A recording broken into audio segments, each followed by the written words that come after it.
I want to talk for a minute about taking the Bible seriously versus literally. It's obvious when you read the Bible, as soon as you start, that it's written as this deep, wonderful poem. I mean, you look at a story most of us are familiar with, where it starts out with the Garden of Eden and God creating Adam and Eve and them having two sons, Cain and Abel. And then right away it says that Cain and Abel went out and married wives. Again, that doesn't follow in any sort of logical, rational way. How could the first human beings have the second two human beings who then get married? Well, if there were only four people, it doesn't quite work.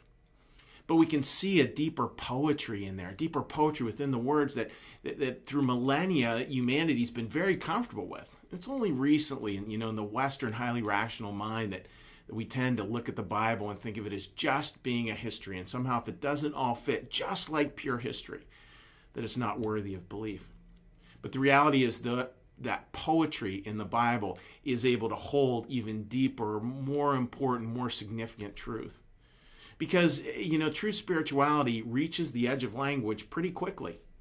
And then we're left with poetry. Then we're left with the arts and dance and music to try to really get down to what God is trying to create in this world, trying to create in us.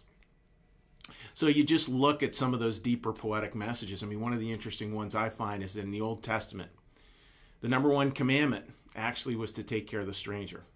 And what about the New Testament? Well, in the New Testament and the Gospels, number one thing that Christ commands is to not be afraid. So imagine that world, a world where we're really taking care of the stranger, we're really taking care of others in a way that we're not driven by fear, that combination of care and not fearing.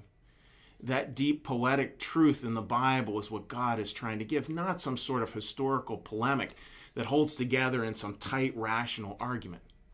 It's a poetic truth. It's a truth when we start to look underneath the ladder that we can see coming alive and bring it to our lives as well.